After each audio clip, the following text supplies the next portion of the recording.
Just think about it. How many ads do you see every day?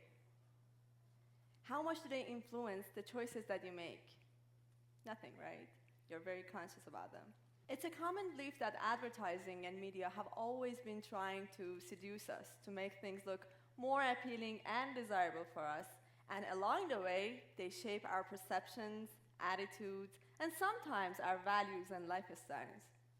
Their strategies sound to be very obvious at the surface and very simple, like drink Coca-Cola.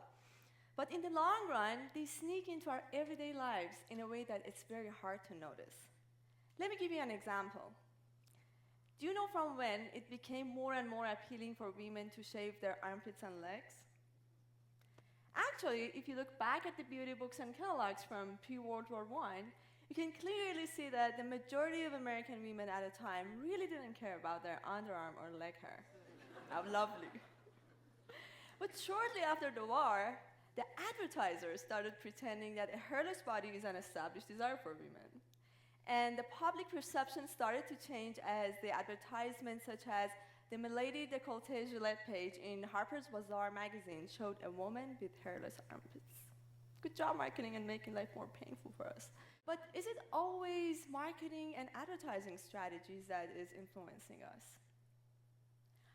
Now I want you to step back a little bit and reflect on your day from the moment you woke up until you got here to this conference.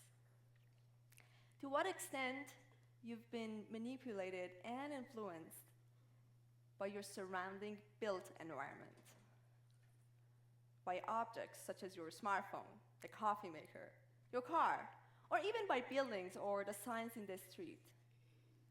Have you been mindful of all of these arbitrary influences?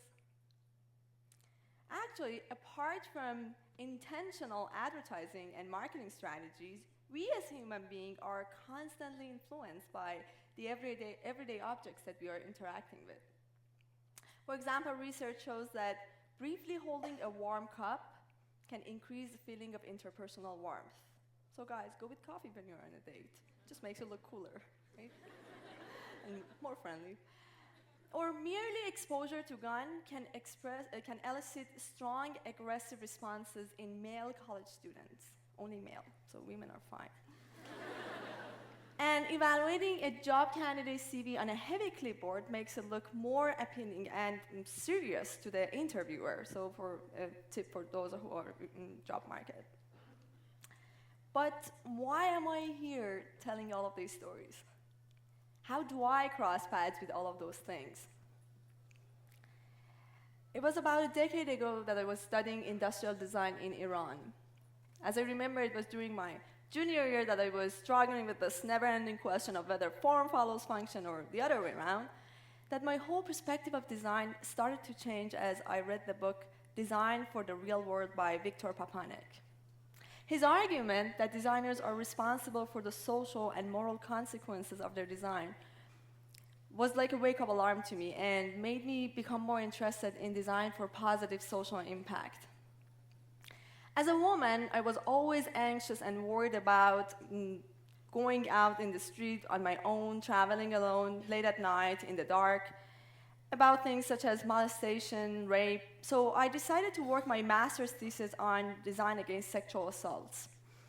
I spent 1 year doing qualitative research using human-centered design approach, and finally I came up with a series of guidelines for designers to design products and services that increase the safety of women in public areas. As a proof of concept and showing how these guidelines work, I designed this, a self-defense device for women, which is pretty much like a fancy taser, right? So women wear this cute gadget. It warns them about an approaching object. It helps them to repel the attacker through both alarm and electric shock. And finally, it helps people to track the offender through getting a blood sample. Looks cool, huh? It's actually a jack of all trades, right? So after the glory of graduation was over, I was thinking to myself, does a gadget like this really impact the crime rate? Yes, no, maybe. Does it influence the offender's behavior? So I decided to step beyond the traditional human-centered design and learn more about human behavior, and also looking at other research methodologies, such as quantitative methods and analytical models. So that was the start to my against the grain journey, which made me leave home and all loved ones behind, travel some 6,000 miles away, and land in Michigan, cold Michigan. Here at Michigan, I joined Design Science program. And you heard it right, it's called Design Science. I love this facial expressions I get. What is that? Design Science? Yes, and at Design Science, I started working on design for behavior change this time. I specifically focus on how the visual aesthetics of products, the way that they look, could persuade people to change their behavior, with a focus on environmentally responsible behaviors such as recycling or energy conservation. I started learning more about behavior change models and theories, and for one of my studies, I looked at how visual metaphors could inform people about the consequence of their behavior on environment. And guess what kind of behavior did I choose? When you go to a coffee shop or a restaurant, have you noticed some people, not you, that there is a stain of coffee or water on their table, and they go to the napkin dispenser and they get a stack of napkins? Some people. And they clean up the table and throw all out. Yeah, it's familiar, right? I wanted to correct that. So I designed this napkin dispenser. I used a metaphor of a tree. The napkins make the trunk, and as you use the napkins, it's as if you're using of a tree. And on the sides, you can see some markings showing that how long it takes for a tree to grow. So I decided to test if it works or not, and I worked with a local coffee shop here in Ann Arbor, and I compared napkin consumption using this napkin dispenser versus two control conditions. One was a regular box-shaped, boring napkin dispenser they were already using, and the other one was pretty much similar to the first napkin dispenser, but without any conservation message, all about Christmas and holiday season. So we ran an experiment for 6 weeks and used one of these napkin dispensers at a time for 1 week and measured the consumption, and here is the result. We started in the first week by an average of 1.4 napkins per person when we used that box-shaped napkin dispenser. And as we switched it with the metaphorical one, in the second and third week, it dropped to 0.78 and 0.76 napkins per person. And as we switched them back and forth, it went up and down again. And for the last condition, we used that Christmas napkin dispenser, which shows another increase in the consumption. And you see a descending trend that might be explained by returning customers who saw the metaphorical one.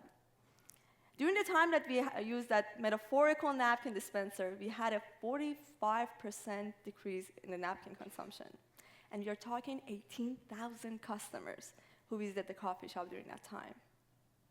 We talked to people about the experience that they had with the napkin dispenser, and this is my most favorite part. Many of them said that they liked the idea, some didn't. Most of people, more than 2/3 of people said that they understood the message and the metaphor behind it, but at the same time, most people believe that they have not been influenced by the napkin dispenser.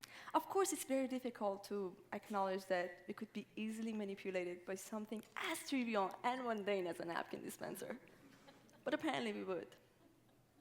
Now back to my first question.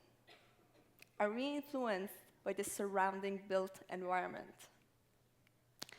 Honestly, I'm not the first person who is looking at this question and trying to come up with some answers, but in line with all other scholars in different disciplines, my research in the paradigm of product design also acknowledges the premise that environments, both physical and non-physical, may create a press, an incentive, an encouragement, a demand, or a nudge for people to behave in a certain way.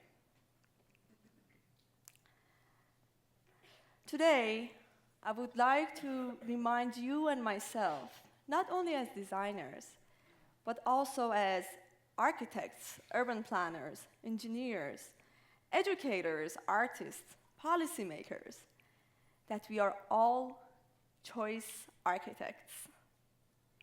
And we are empowered to make an influence in people's everyday lives. Today, I would like to leave you with 2 questions that might be worth pondering upon.